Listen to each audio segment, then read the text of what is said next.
Today's April 16th, 2019, and I'm interviewing Romano in Schoenfeld Theatre. Yes. Thank you very much for meeting with me. No problem. Can you please introduce yourself? I'm Romano Di Nillo, and I am the percussionist in Come From Away on Broadway. What? Can you tell me a bit about your background? When did you start playing? I started when I was 6 years old in Newfoundland. My uncle was a drummer in a band called the Carlton Show Band. And I went to see him play, and then decided after I saw him play that I wanted to play drums like my uncle. And my brother was in a band in high school as well, so he was older than I was. And so he would have been 14, I guess. And him and his friend taught me drums.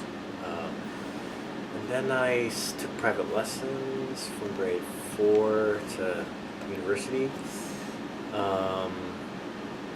was all drum set, and I switched to percussion when I was 16.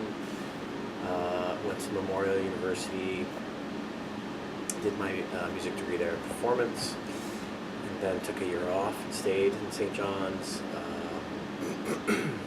playing with the Newfoundland Symphony Orchestra, skipping over a lot, but then I went to McGill, did my master's in music performance, and then after that I moved to Toronto, and I was there for 10 years, freelancing, playing for lots of theatre, dance, and as an extra with Canadian Opera Company and Toronto Symphony, things like that. And then got poached for the touring production of Wicked. It came through, I played the drum set book, subbed it a bunch of times, and then when the second national tour opened, they asked me to join it. So I went out on the road for 7 years and did 2,600 shows of Wicked, and then through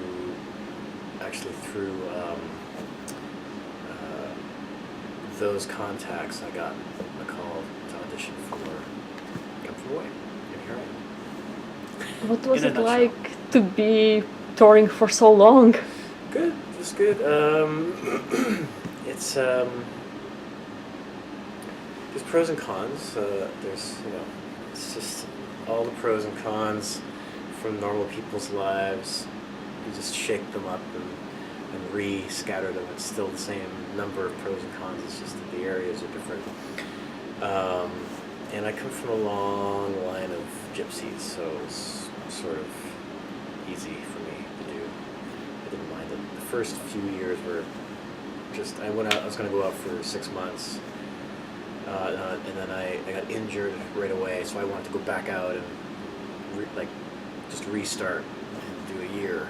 I wanted to do a year, so by the time I started and had the injury and went back, it was over a year, so I at that point wanted to make sure I could at least do a year, and then that turned into 7. It's just, I woke up one day and it was 3 years later, and then I'm like, well, this job is long running, there was no close, so, might as well just keep working. It was one of the biggest tours in North America, so it was, it wasn't an easy job to get, so it was a hard one to let go. I've seen way too many people just go, yeah, I'm done, and have no plan and leave, and then they regret it, so I figured I'd just stay until something better came along, which I couldn't imagine, but here I am, something better came along. Did you have to audition for Come From Away? Yeah. So what was it like? A little nerve-wracking. I was home in Newfoundland at the time when I got the call, and they're like, we would love for you to put something on tape for us for tomorrow. And I was like, well, I was home, I didn't have all of my instruments or the things that were required, I didn't have. My computer wasn't even home, I didn't have my laptop. So I was just home for a bit. And so I said, sure. I called up a bunch of friends, I got the things I needed. I used my sister's MacBook Air to record too. and there was 9 examples that they sent me, 9 sheet music excerpts. They wanted me to play the excerpts that they wanted, and I had to play a metronome in the background so the show was on a click. So they wanted to make sure that they could hear the click and me playing to a click, because that's super important. So I set up and I recorded and I sent it off. That was on September the 9th, and on September the 11th, on the 15-year anniversary, I got a call saying that I got this gig. So it was, and I had to join them in November in Toronto. So I put my notice in at Wicked and practiced so much between September the 11th and November 6th. It was crazy. A lot of hours. What instruments do you play on in this show? The baran, which is the Irish drum most Newfoundlanders know of. An udu, which is a clay pot. It's a clay pot with 2 holes in it. It's usually typically used when the Middle Eastern character is on stage. There's a djembe, shakers, and that's it. I also sub in the drum booth for Larry whenever our subs are. If I have subs available and he doesn't, I'll play the drum book and get one of my subs to play. And that's it. I mean, you're from Newfoundland, so what is it like for you to play here? It's insane. It's unlike any other show. Arguably, the show I was in before was bigger, but this is because it's from home, or about home. There's a lot more. I mean, I played 7 years, 2,600 shows a week, and no one home cared at all. I did 1 interview in 7 years, and it was for misunderstanding. It was I was in San Francisco playing a show, and Green Day's drummer had come to see the show, and afterwards I gave him a tour, showed him the drums, and I was like, you can come back anytime you want and sit with me while I play the show if you want, because he's asking all these questions, and his guests they all just seen the show, and his guests want to know about, how she flies and how all this stuff works on stage. And he was completely bored, a drummer. And then when we were talking about the drums, he just had these questions, and his friends were bored. So I was like, "Yeah, your friends are bored. You can come back anytime you want. First act is an hour and a half. Sit for an hour and a half. You don't have to stay for the second half or anything like that. But just come sit. And you don't have to ask any questions. You can see it all." And it's like, "Okay, sure." So Friday he comes back and plays. So I got a picture of me and the drummer from Green Day just taking a photo. And then I get a call from CPC, I think the next week, saying, "We want to do an interview with you and how you got to play for Trey Cool." And I'm like, I didn't. I didn't. He came to see me play. That was really odd. But so we figured that out. We straightened that out and had an interview. But they come from Way Happens, and it's like the difference in media isn't the same. Of course, it's personal to everybody at home, and everybody who comes to see it is super excited. Myself and Gina are basically ambassadors for this production, and I wouldn't trade it for the world. Like it's super. It couldn't be more polar opposite than the last show I did. Wicked had a fake story about people that don't exist, and using lots of theatrics, and huge costumes, and all these tricks and stuff. And 36 in the ensemble, besides the principals and besides musicians, to this, which is a true story with no theatrics. I mean, there obviously is theatrics, but not the magic. There's no flying or anything like that. It's an ensemble cast instead of principals. It's just 12 people instead of 40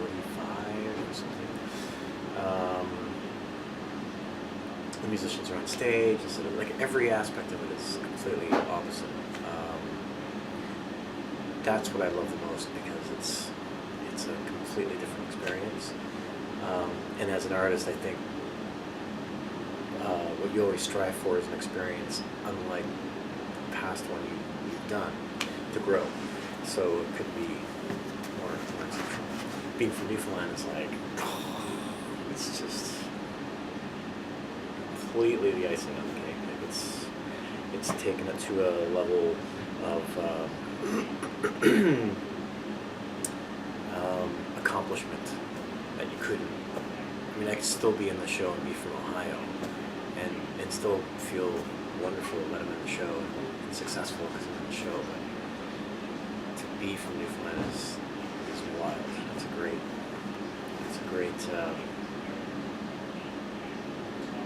thing to be grateful for. What do you remember about your first performance in Toronto? How nervous I was. First performance, I had a lot of questions because I hadn't seen it with an audience before. I knew it was big. I had followed it from way back when it was a reading. I happened to be in Goodspeed, Connecticut, in Killingworth, where Goodspeed is, and we were touring the theater with a friend of mine who grew up there. And someone said, "Where are you from?" And I said, "Canada." And they're like, "Where?" "Newfoundland." I mean, it never even gets to where usually. Usually it says Canada. Oh, great. And he said, "Where?" And I said, "Newfoundland." He goes, "Oh, we just did this reading and everybody was crying." And what are you talking about? That was the story of Gander. I'm like, I know that story. I know what happened there. That sounds like a good idea. And but that's as far as it went. And then I kept an ear to the ground, and I found out they're doing a first production in La Jolla, and I found out about Seattle. I called Katrina, because I knew she was in it, just to see how it's all going, and I was trying to put my energy towards getting a job there, but didn't know who to call.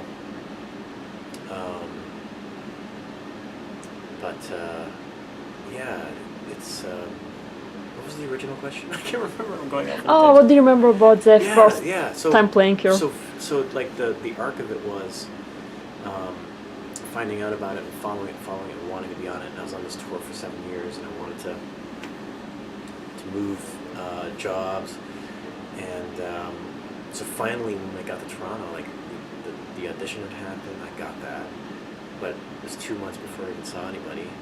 So here I was. I met everybody for the first time, and I felt very much like this is an arc, and I'm joining it like here, like before it gets up, and I was super concerned about, there's a family already. It's already a ship, like the Enterprise exists. There's a captain, and it's just to be sure when I came in to be like, permission to come aboard. I'm a new guy. I realized that I haven't been on this journey the whole time, but so first performance was super informative of all of these things that I tried for so many years, all coming together, and then hearing the success of it all, I was about to feel it, which was it's insane. Like the audience is the same every show. It's just nuts. It was great. It just sort of cemented everything, that first show. I knew, when I was in, that it was going to be successful, that the story was just worth telling. Who knows how many hundreds or thousands of times it's going to be by the time it's done. But it felt like the first step of the next few years. It was great. As an artist, it's rare to go. And now I know what I'm doing for the next couple of years. Yeah, Toronto was excellent. Plus, I'd left Toronto. I got in Toronto after school, and after my master's and starting from nothing and trying to work my way up in the scene and having to prove yourself. And, music theater wasn't an avenue I was pursuing in Toronto. I was doing so-called legit music, and which is a hilarious term. So it was nice to be back in Toronto with the best show, that's there at that time, arguably. And to know that it's going to Broadway was like, I couldn't have felt more like yeah, things are working out. I've been on this path for a long time, and it's not an easy path for artists. So it was nice to be in my second home of Toronto with this gig, opening that show. It's just what an opportunity. It's great. What is it like to be on stage during the show? I love it. It's easy for me. I like to say I'm interested in sound and storytelling more so than percussionist or drummer. I think if my uncle was a trumpet player, I'd probably be a trumpet player. Like, I don't know. I've studied as a percussionist and drummer for so long, it's hard not to think of myself like that. But I know drummers that are like drummers to the core. I have an interest in mostly storytelling, playing, just different aspects of it. So like being on stage, for example, I know a drummer, a friend of mine, who was born to play drums. And I was surprised one night, and when we were talking about the show, he's like, "What's it like?" Well, because I'd never be able to do it. Because I wouldn't be able to be on stage. So you're on stage all the time with these fantastic artists, like world famous people. You're on stage. Because it's different. I'm playing behind drums, playing the drums. But to be on, I know that I would say no. Like it's to be up there and being a ham is, I've been doing that since I was born. It's nice for practical reasons. Like in Wicked, everyone's in these costumes, and they don't want you to have your own personality. They don't want the characters that they designed to be there all the time. So, and the costumes hide people so well. So when you leave the stage door, there's barricades, just like there are here. It might be a little more nuts, and they're screaming, "Who are you? Who are you?" Because they can't tell who you were. Like the Green Witch could have blonde hair. You just never know what, or the blonde Glinda could have black hair. You just never know what it is. So people are like, "Oh, I was this." I'm like, "Yeah, I was that." And I come out, I'm like, "Who are you?" And I go, "I'm the drummer." And they go, "Oh." Like 25 people going, "Oh." And like one kid going, "Oh, could you sign mine?" And that's part of it, as being a pit musician. You have your subs, you're interchangeable, you're hired for the job, but you're down underneath the stage, or you're in another room. You're part of the community, but you're remotely part of the community. So what happens on stage is very personal. What happens down here is very personal. What happens in the audience is very personal. But it's not like you're doing all of this together so that when you leave the show, the audience knows exactly what role you played. Like imagine the spot operators, or front of house, or they're people walking past them all the time. So to be on stage is neat, to play the instrument for people. So people are like, "You played that," so that's neat. And going out, I try to do the autograph line all the time, and not a lot of musicians do. My feeling on it is, if I see one Newfoundland flag out there, I'll try to hit the autograph line just in case they're out. But what I found is, when trying to find Newfoundlanders in the autograph line, is people that are musicians and young students who don't get that connection because they go see a show and then the pit empties, and sometimes they'll go on the lip of the proscenium, or railing and ask about the musicians, but you can see their eyes like, oh, you came out and you're signing my book, and I want to do what you do. So now I do it all the time. That's the stage. It's nice to be a part of the actors' experiences. So we're all doing the show together, and I can see the spots, and I can see the spot operators, and I can see front of house people, and I can see like the stage managers doing their thing, and I can see wardrobe. It's just wonderful to viscerally be part of the show instead of like. And it doesn't matter how much people appreciate you when you're in the pit. It's still out of sight, out of mind kind of thing. But yeah, I love sitting on the stage every night, and I can see everybody. That's perfect. Funny enough, people always ask me like, that must be so unusual, but I've been doing shows my whole life that incorporated people on stage, except for Wicked. So Wicked was an anomaly. It was really long, and I was off the stage, but I was doing theater shows for years, and I was always on stage. So I'm used to it, but this is great. Did you get used to standing ovations? Not at this level. I think Canadians or North Americans in general stand pretty quick. Like I've done orchestral shows and operas and theater and dance, and everybody's really polite and they're on their feet pretty regularly as compared to Europe.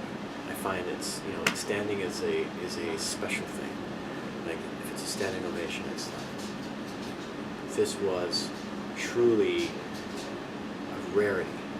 And in North America, standing is like, good job, but this is neat because it's a different level. It's just everyone right at the end on their feet, so it's a an emotional reaction as opposed to so that was pretty good. Everyone's standing. I'm going to stand too. There's no one looking around. Everybody was up and it was of their own volition.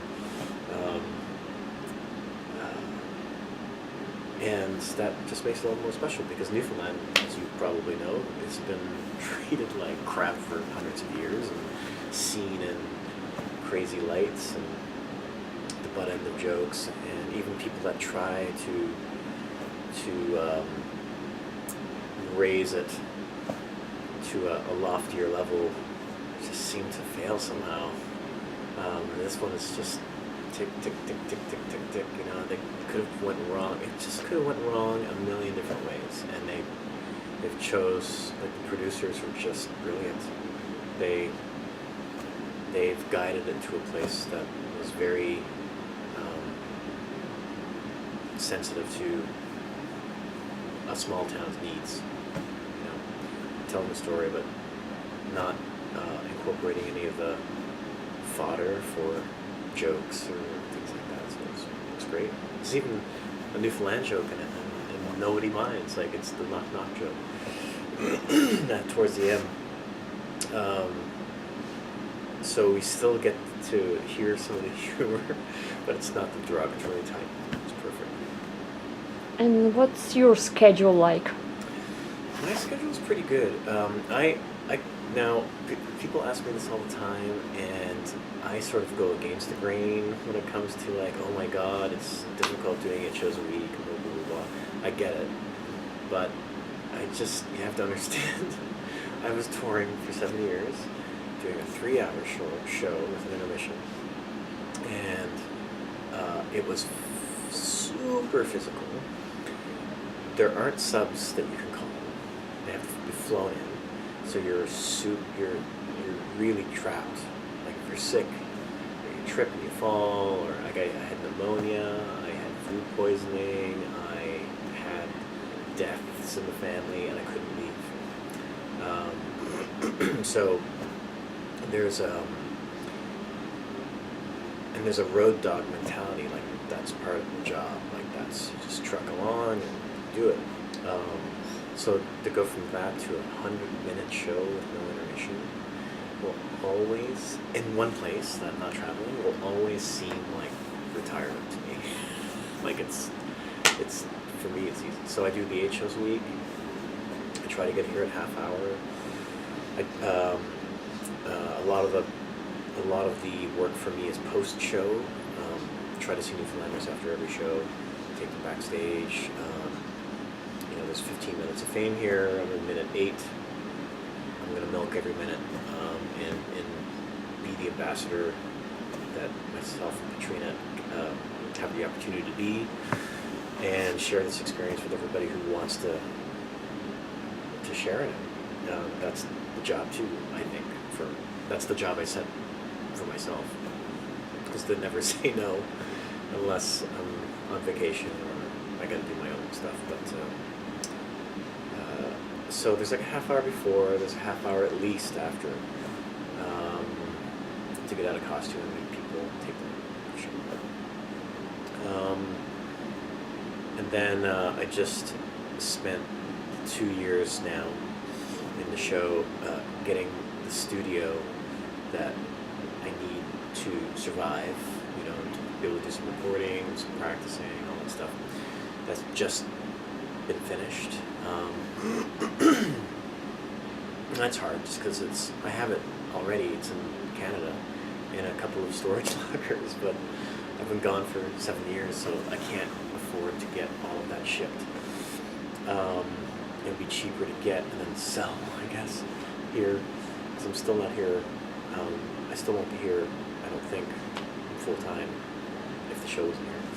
So now I have the opportunity to work on my own projects, and sound design for other theaters, compositions for people, practicing, which is, that's the hardest thing to keep. You got to keep your skills. I'm gonna play the bar on in the show, but I play lots of other things that need to be worked on. So yeah, that's about it. Self-work, errands, show. It's a great schedule. I love it. It works for me. What do you think is the most common misconception about being a professional musician? You must be so talented is, I think, the biggest misconception. People don't, and I've had arguments about this forever, but I'm of the mind that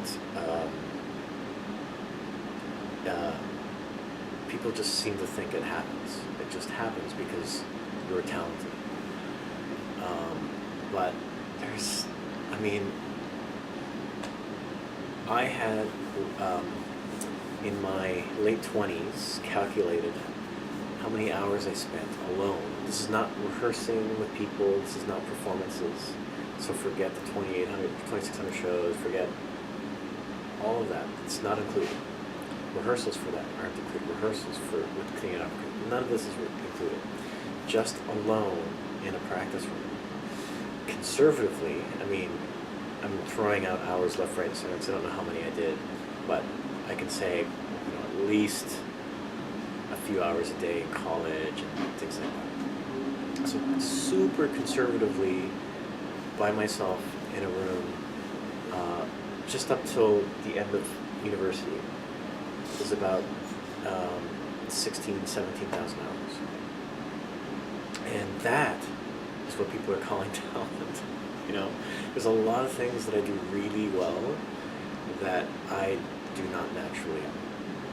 I didn't do really well. For example, in high school, you had bands and stuff, and you're just learning your craft, and you're getting better, and taking lessons, and I have a band, and my friend has a band, and my other friend has a band, and so, it's a community of like-minded kids. And my nickname was Romano Rate of Increase. Oh, there's Romano Rate of Increase, because I would play drums, and every fill I'd play, I'd speed up. And I'd speed up, and by the end of the song, and I had no conception. I didn't know we sped up. And I'm the drummer. Time is supposed to be the cornerstone foundation. So I used to tell my teacher in first year university that the metronome was broken. He said, play with the metronome. And I was like, I dropped it. It smashed. It's a digital metronome. Like, it's not gonna... But I couldn't play with it. So I spent thousands and thousands and thousands of hours.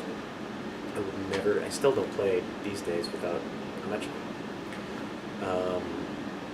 I can't imagine practicing without it. And now, I mean, I can sit down and we can stick on a metronome, and you can stop it and say and just mute it so it's still going, and I'll keep playing, and you can start it again, and it's probably going to be either dead on or super super super close. It's just a muscle like a bicep that I worked and worked and worked and worked and worked. So a professional musician, there's sort of like a stereotype of you must be talented. I have a problem with that. I think my talent is audacity, really, like, or a love of music, because I just couldn't stop being bad. Like, there's people that get at something and they play, like, this is terrible, I can't get it, and they put it down because they're not interested. They might be more talented at it than I am, but my talent was I just couldn't stop. I just could not. I didn't want to. I couldn't help myself but to keep going until I could master this. This is all I want to do. So, yeah, talent is I have a problem with that. It's I had a prof, Doug Dunsmore from the music school at Munn. He used to say it's 90% brains and 10% talent. I'd like to change that and say it's 90% hard work and 10% talent. I know so many people that are more talented than I am that are not doing what I'm doing. It's not a marker for anything, as far as I'm concerned. It's you as a person and how hard you want to work. Confidence is a third. In New York, it's a first. But I think it's yeah.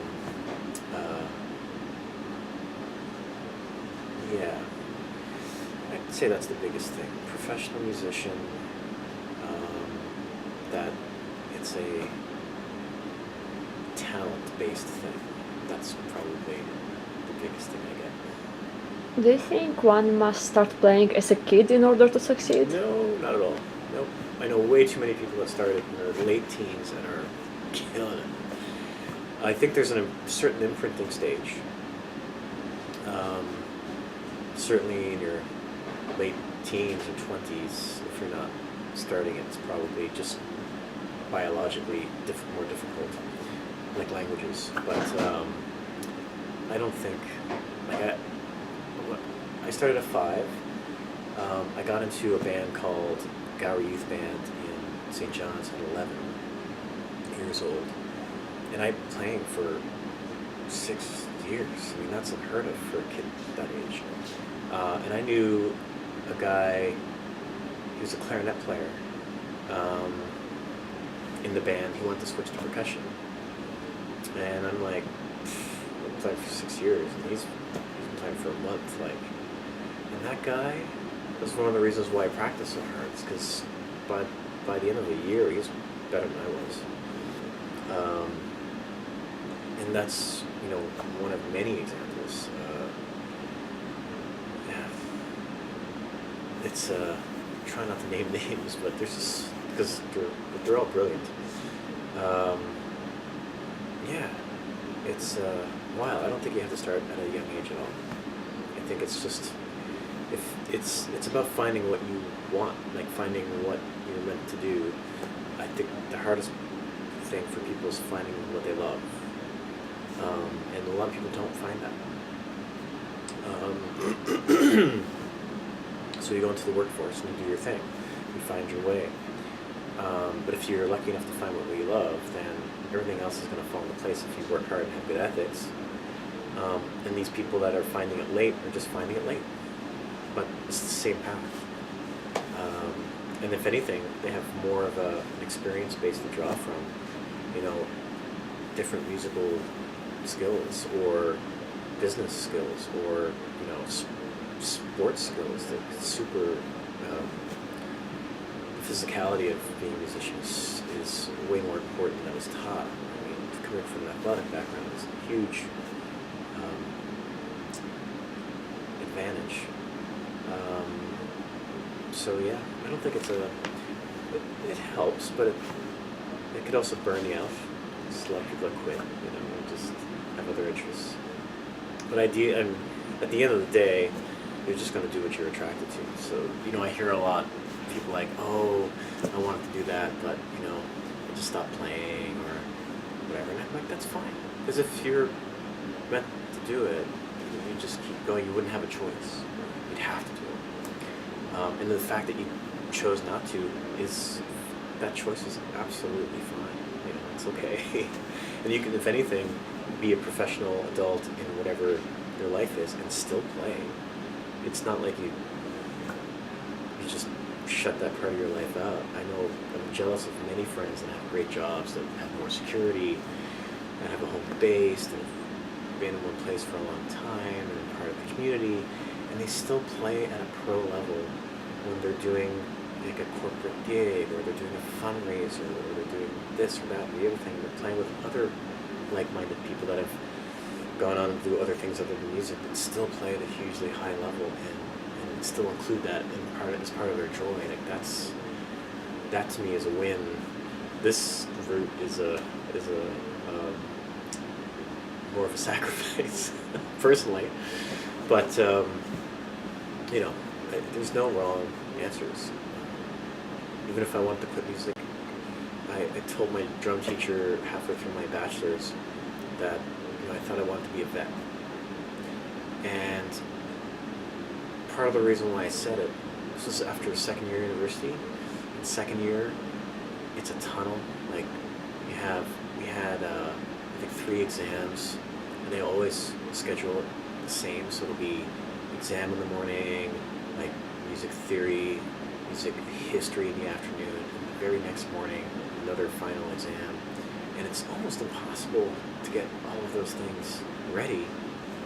But it's a great way to weed out a lot. It answers a lot of questions for the university.